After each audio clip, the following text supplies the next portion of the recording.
What happened here today in Los Angeles, I think, is the worst nightmare for so many people who live here. You know, Los Angeles is a largely so-called minority-majority city. There are just as many people of color here as there are white people. And in fact, 10% of the population of Los Angeles County, come with me, which is one of the largest counties, the largest by population in the United States, is undocumented. There could be as many as 1 million undocumented people who live here in Los Angeles. And what you saw today, and what all of these people are protesting, is large-scale immigration enforcement raids. What you're looking at on the left-hand side of your screen is this protest from the sky. The helicopters are directly above me.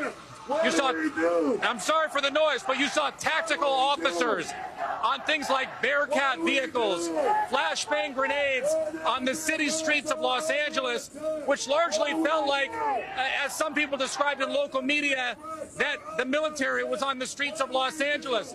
Historically, the Los Angeles Police Department does not cooperate with immigration enforcement efforts. The Los Angeles County Sheriff's Department does not cooperate with immigration enforcement efforts.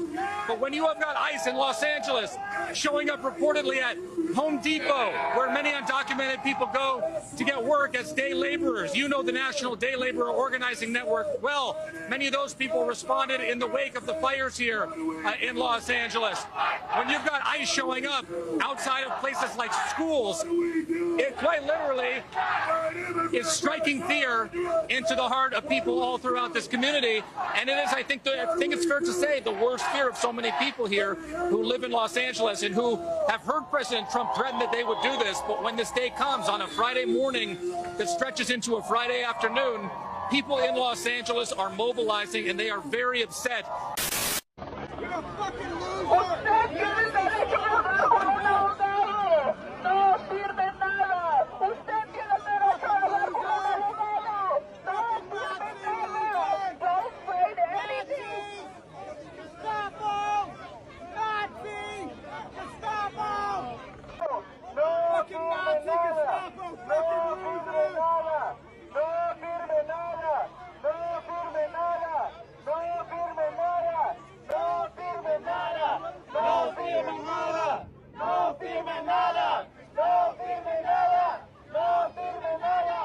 Tell your mama how you proud of corralling people and taking them in. What crime did they make? What crime did they commit? Nothing. I'm sure you're proud, bitch. Oh, you motherfucker can't get gay. Look at that. This is brand new, motherfucker. So proud of standing so tall.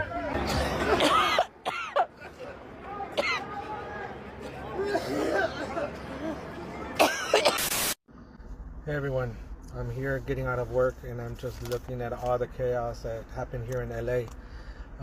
We had ICE in downtown. We had ICE at the courts today, just picking up people all over the place at Home Depot. It's really hard to think that tonight, there's going to be a bunch of kids missing their mom or their dad, their brother, their cousins. Someone got picked up. They didn't get picked up. They were kidnapped. We have these cowards that are working for the government wearing masks trying to hide who they are. Doesn't hide that you're a coward. You don't work for the president by himself. Your duty and your job is to uphold the Constitution. And just remember, there were Nazis that tried to use that as their defense and said that they were just following orders. That does not excuse what you're doing. You're a coward. These people that you're picking up, they're not criminals. Just because the president and certain people continue to dehumanize our people, they're not criminals. They're honest, law-abiding, hard-working people that are contributing to our society. For my people that are out there, don't come out. Let's continue our boycott. Stop spending money when you don't have to. Let's hurt them where it hurts them the most, in their pockets. Let them feel it. They don't want us here. Okay, you don't want us here, we're not going to spend money. Know your rights. If you can, carry the little red cards. Okay, a lot of people have been messaging me and I've been sending them to you. Digital, through email, or I've met a couple of people so I can give them the cards. It's very important that you know your rights. Don't answer any questions. Don't sign anything. And speak up. If you're someone that can speak up for other people. Your silence, there's a lot of people out there that are silent. Your silence is betrayal. You need to be speaking up for the people that don't have a voice. Right now I'm working very closely with the city. I've met a lot of police officers. In a lot of the meetings when I've talked to them, they've told us that they do not get involved. They don't get involved with ICE. They don't help them out. They don't provide any buildings to them. But today I saw a lot of videos where LAPD was there. I'm just wondering, what were they doing there? Did they lie? I don't know. Hopefully they come out with a statement and tell us what were they doing there. It's frustrating, super frustrating. MAGA, making America great again. Doesn't sound like MAGA. It sounds more like MAWA, making America white again. That's what they're trying to do. And right now they're going after Brown. No one's safe. Okay, there's a lot of immigrants that thought they were safe.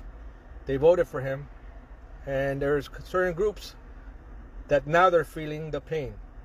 Okay, so again, we need to be united. We need to fight for the people that don't have a voice. Do not go out if you don't have to. Don't spend unnecessary money. Okay, yeah, we have to have each other's back.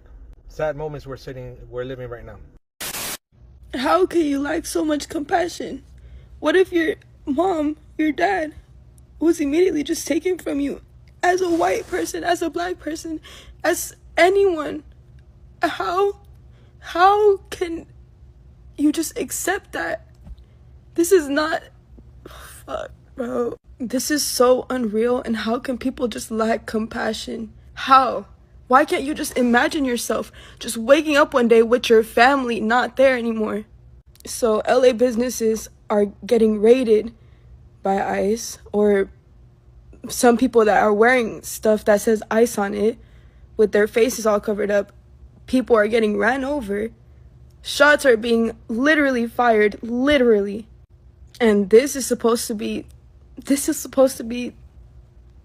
life right now.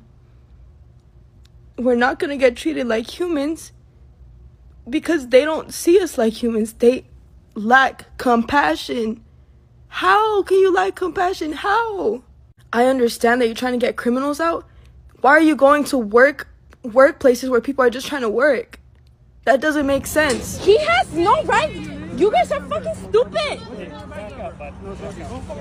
You cannot do this. He has a family. Leave him alone. He has a family, They say ICE dude. is out here only going after the bad guys, right? But let me tell y'all something that I saw that proves all of that straight bullshit. Last night I ran into two of my old partners from high school. Both these guys are immigrants. One's from Samoa, one's from Tonga. Both these guys just got out of prison. With some real charges too, man. I'm talking kidnapping, assault with a deadly weapon, gang enhancements. They're both validated gang members pretty much. You would think ICE would be all over them, right?